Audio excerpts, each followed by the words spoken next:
Bon matin, bon matin. Aujourd'hui, j'ai une réflexion à partager avec vous, avec tout le monde, à propos du risque. À propos du risque, puis à propos du fait, en fait que l'être humain, en 2021, c'est peut-être pas nouveau, mais en 2021, on dirait que ça n'a jamais été aussi vrai auparavant, qu'on est entré dans une phase d'expérimentation à grande échelle. Une phase d'expérimentation dans un sens, pour créer notre futur, non? Par exemple, avec la COVID, eh bien, on fait l'expérience de beaucoup de choses, de beaucoup de limitations, de restrictions, beaucoup de peur. En fait, on fait face à la possibilité de la mort pour des gens proches de nous, pour nous-mêmes. On fait face aussi à peut-être à des angoisses profondes au niveau économique, au niveau de la réussite, au niveau de tout ce qu'on associe avec le succès ou avec une vie bonne. Est-ce qu'on va être capable de continuer à vivre et à être heureux, à être heureuse? Est-ce qu'on va retourner à la normale? Et ce qui m'amène dans cet exemple-là à parler de la notion de risque, en fait. Il me semble, si je me souviens bien, que dans l'ère pré-COVID, le risque était quelque chose qui était très, très comme... c'était bien vu, non? C'est comme, oh, risqué, c'est comme ça qu'on se fait une carrière, c'est comme ça qu'on monte dans les positions dans la société, c'est comme ça qu'on risque de faire plus d'argent, c'est comme ça qu'on risque, c'est comme... Il faut avoir de l'ambition non, dans la vie pour atteindre du succès dans une société capitaliste. Ça prend une dose de risque. Puis, il y a quelque chose qui a changé, j'imagine, dans l'opinion publique, dans la manière de voir les choses d'une bonne partie de la population, comme quoi il faut faire plus attention, peut-être prendre moins de risques. Puis, ça m'amène à plusieurs réflexions, justement, comme en général, euh, comment est-ce que le capitalisme, si on peut dire, si on peut le nommer, comment est-ce que le capitalisme va survivre à la COVID? Il me semble que le capitalisme a toujours rimé avec risque, non? Capitalisme, risque. Depuis le début de la colonisation, par exemple, des Amériques, depuis le processus de, d'esclavagisation des années, disons pour le Québec, par exemple, lorsqu'il y a eu les premiers colons qui sont venus ici, que ce soit les Français, les Anglais ou des gens de tout peuple, euh, c'était une forme de grand risque de traverser l'océan en bateau, exposé à des maladies pour les colons. C'était une forme de grand risque, mais je ne sais même pas si on peut appeler ça comme du risque, mais le sort de tous les Africains qui sont devenus esclaves durant, durant la grande période de l'esclavage, ce sont des formes de risque, non? On a pris, on a joué avec les vies humaines, non? Aujourd'hui, je nous ramène ici, aujourd'hui, on fait face à plusieurs problèmes, non? Au niveau de la société en entier. Et pas juste la COVID. Les changements climatiques, crise dans la santé, hein, le système de santé, ça a l'air que ça n'allait pas bien depuis 20-30 ans, je sais pas. Ça se dégrade. Ça a l'air que dans les maisons de personnes âgées, ça allait pas bien depuis longtemps au Québec. Si ça va aussi mal, si ça l'a été aussi mal, c'est parce que en fait, la COVID a simplement aidé à voir comment on n'était pas préparé à ça, puis comment nos installations ou notre système de santé, disons, euh, peut-être qu'on prenait pour acquis, prenait des gens pour acquis, on prenait des centaines de milliers de personnes, peut-être pas des centaines, des dizaines de milliers de personnes. Combien il y a de gens qui travaillent dans le système de santé au Québec? Bonne question. Ça doit être au moins des dizaines de milliers de personnes, c'est sûr. Est-ce que c'est 100 000 personnes? Plus, peut-être, j'imagine. Ça doit être beaucoup de monde. Il semble que ce soit des gens essoufflés présentement, qui commencent à qui on interdit les vacances. D'une certaine manière, toute la population, ensuite, on est là. Puis, tout le monde veut se sortir de la COVID. Je pense pas qu'il y ait grand monde qui a avantage à ce que ça continue. Mais il y a différentes perspectives, différents milieux. Tout le monde ne voit pas les mêmes choses, on ne porte pas les mêmes lunettes. Il y en a peut-être qui n'en portent pas. Tout ça pour dire, je m'avance, je parle. Mais que le sujet dont je veux parler, qui est comment est-ce que les êtres humains, nous prenons des risques, notre relation avec le risque est basée sur quoi? Bon, je m'avancerai à une réponse que je nommerais, c'est basé sur la conscience, c'est basé sur notre conscience, non? Puis justement, la gestion du risque de manière générale, de manière traditionnelle, je dirais, est basée sur la capacité de l'individu à être conscient et à être capable de prendre des choix en fonction de l'information qu'on a, en fonction de notre conscience, de notre processus, de notre intelligence, mais de notre processus de compréhension du monde. Eh bien, on va prendre des risques en fonction de ça, j'ai l'impression que c'est pas trop un gros risque, ça c'en est un. Ça arrive qu'on prend des risques, puis qu'on meurt dans une fraction de seconde. Ça arrive qu'on ne prend pas de risque, et puis que notre cœur, comme notre niveau émotionnel est en train de mourir à l'intérieur parce qu'on n'a pas pris un risque qui était nécessaire. Il y a des gens dans la vie qui aiment prendre le risque. J'imagine, peut-être que je fais partie de ces gens-là. Je pense que je dois m'avouer ça. Ça se peut, quand on est des personnes comme ça, qu'on ait tendance à aussi à commettre des erreurs, non? À se brûler, à prendre un risque, puis oups, on a fait une erreur, puis on paye, non? On paye la note. Puis justement, de l'autre côté, ben, c'est possible de s'habituer à une vie peut-être plus confortable ou conservatrice dans une certaine manière par rapport au risque et d'avancer dans la vie, mais avec la sécurité, avec une sorte de paix à l'intérieur, mais de l'autre côté, avec l'impression qu'on aurait pu faire plus, peut-être, non? Qu'on aurait pu risquer et accéder à autre chose. J'en viens dans ma réflexion à parler d'une autre technologie, le 5G. Non, je ne ferai pas ni dans la philosophie, ni dans comment on dit, le conspirationnisme. Non, pas de conspirationnisme pour moi, s'il vous plaît.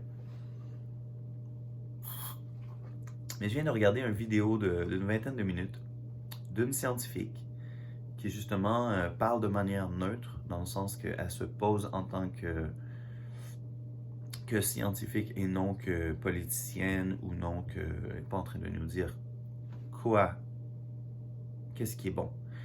Elle est en train de nous expliquer au niveau de, par exemple, qu'est-ce qui fait que la 5G est vraiment différente des autres, malgré le fait que depuis le début, c'est toujours des G, non? C'est comme 1.5G, 2G, 3G, 4G, bon. Puis c'est pas fini, hein? 5G, c'est une nouvelle génération, mais ensuite c'est 6G, ben oui, ça va continuer, ça c'est sûr. C'est comme l'expansion du capitalisme, ça arrête pas. C'est une logique qui ne s'arrête pas, non? C'est une logique de progression, de progrès. Jusqu'où on va aller avec le progrès? On dit qu'on n'arrête pas le progrès. Bon, j'espère qu'on ne va pas revenir en arrière. Ça, ce ne serait pas du progrès, non? Si on arrivait à un moment donné en arrière, ce serait parce on aurait poussé trop loin, j'imagine. On dirait que pour beaucoup de gens qui sont pro-technologie, il y a peut-être des ornières. Il y a peut-être des ornières qui fait qu'on ne peut pas imaginer aller trop loin. On ne peut pas imaginer le risque. Le risque est enchanteur. Nous voulons risquer. Nous voulons le risque de la 5G, non? Pourquoi? Pour tous les avantages. Le data, l'instantanéité, l'augmentation du pouvoir, l'augmentation de la facilité, toutes ces choses. C'est vraiment génial en fait la 5G. Ça nous ouvre des possibilités jamais imaginées auparavant. Peut-être mis à part dans la méditation ou je dirais, dans la communication de conscience à conscience, non? Comment est-ce qu'on appelle ça? La télépathie. Oui, c'est ça. Peut-être des gens vraiment high avec... Ouais, peut-être qu'il y a des gens vraiment high qui avaient déjà pensé à des choses qui sont une sorte d'équivalent de la 5G, mais en version traditionnelle télépathique, non?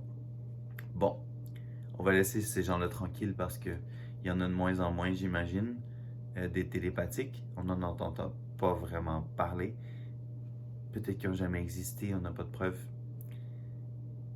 Mais le risque avec lequel on joue présentement, c'est un risque bien réel. C'est celui, non pas de la télépathie, mais de la 5G. Et puis, pour moi, ce qui est le plus important qu'on prenne conscience, en fait, collectivement, j'aimerais que ça soit assumé. J'aimerais qu'on assume les risques qu'on prend et qu'on arrête de nous dire, de nous présenter ça comme si il y avait un risque, mais en fait, il n'y a pas de risque. Il y a un risque, mais en fait, il n'y a pas de risque. Il y a un risque, mais en fait, il n'y a pas de risque. Dans le cas de la COVID, on nous parle constamment de risques, en terminant les phrases en disant on ne doit surtout pas prendre aucun risque. Aucun risque, aucun risque, aucun risque, afin de sauver des vies. Ce qui est intéressant, c'est que devant l'inconnu, par exemple, une solution, le vaccin, qui est sans contredit la solution qui va nous sauver, bien sûr, non? Dans le sens, je dis ça un petit peu à la blague, avec un petit peu d'ironie, mais je dis ça parce que beaucoup de gens y croient. C'est pas tous les scientifiques qui y croient.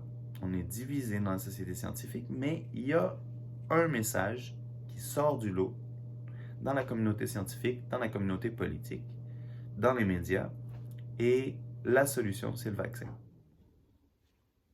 L'autre solution, c'était le confinement. Oui, on commence à être tanné.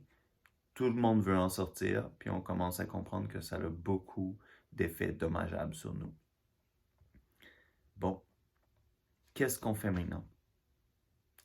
Assumons le risque du vaccin, si c'est à ce qu'on croit, mais faisons-le en liberté de conscience. Faisons-le en liberté de conscience.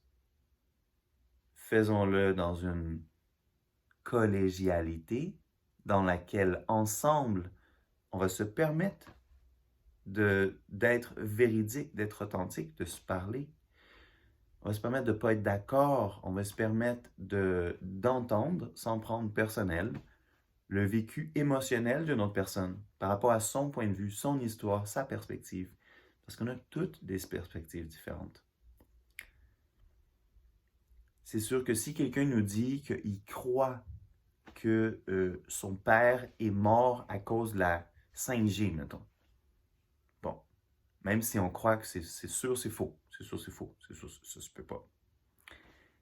Si quelqu'un croit ça, il vit une émotion grave liée à ça. Ça, c'est vrai. C'est une réalité. Donc, on doit reconnaître la réalité qu'une personne vit, même si on juge qu'elle est folle, même si on pense qu'elle n'a pas raison. Puis dans le contexte actuel, J'ai donné peut-être un exemple exagéré, quelqu'un qui est mort de la 5G, mais c'est une illustration pour démontrer que, à mon avis, c'est plus important de pratiquer la conscience, le respect des uns des autres, le fait d'être capable d'entendre des choses qui nous choquent, qui nous dérangent ou avec lesquelles on n'est pas d'accord, sans réagir, sans le prendre personnel. Ça, c'est une attitude, une position de l'esprit fondamentale aujourd'hui. Puis que notre conscience, en toute conscience, on accepte de reconnaître les risques dans lesquels nous nous plongeons en tant que société, puis je dirais en tant que société au pluriel, sur la planète Terre en même temps. Moi, je trouve qu'il y a quelque chose de beau dans la diversité des êtres humains. Si on pense tous pareil, à la limite, je trouve qu'il y aurait quelque chose de louche. Notre nature, c'est d'être unique. Comment est-ce qu'on va en venir à toutes penser pareil? Ça serait un mystère.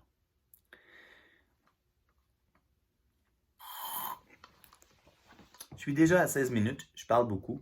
Je ne veux pas trop m'allonger, donc je vais couper court à ma petite capsule au sujet du risque. Pour terminer, je l'ai déjà nommé, mais en fait, oui, j'ai envie que nous assumions collectivement nos choix. Puis j'ai envie aussi qu'on les assume dans la liberté de conscience. Puis la sorte de dualisme que je vois dans l'actualité, dans les médias, je le vois pas trop chez mes amis parce que les gens avec qui je passe du temps en général ne sont pas trop coupés au couteau. Et c'est des gens nuancés. J'aime ça, nuancer les choses. J'aime ça être avec des gens qui nuancent les choses. Donc, bon, dans mon quotidien, je ne suis pas trop affecté par ça. Mais je suis exposé à plusieurs messages de gens qui ont l'air d'avoir la vérité absolue. Je suis toujours impressionné par des gens qui portent cette vérité absolue, que ce soit un besoin de vérité absolue ou une croyance, une illusion, une vérité, qui sait? En tous les cas, si je fais cette vidéo, en fait, c'est parce qu'on est en confinement et je souffre de solitude, j'imagine. Non, mais plus que ça, moi, je souffre pas de solitude. Je rencontre des gens, en fait, mais je manque de lien avec des gens que j'aime et avec des inconnus. Donc, c'est un message que je lance à tous mes amis, à ma famille, aux gens que je connais pas. Simplement, qu'est-ce qui vous vient en tête quand vous pensez au risque que nous sommes en train de prendre? Puis je dirais même le risque qu'on est en train de vivre qui va par-dessus la COVID, qui va par-dessus le risque des vaccins, par-dessus le risque de la 5G. C'est le risque de sauver le capitalisme, de sauver nos privilèges, de sauver la continuation de l'impérialisme européen, non? Ce qu'on nomme souvent comme suprématie blanche ou impérialisme, capitalisme sauvage, petit groupe de gens qui nous dirigent comme des moutons. Nommez ça comme vous voulez. On est en train de prendre le risque d'augmenter sérieusement les écarts entre les riches et les pauvres comme jamais vu auparavant. On est en train de prendre le risque de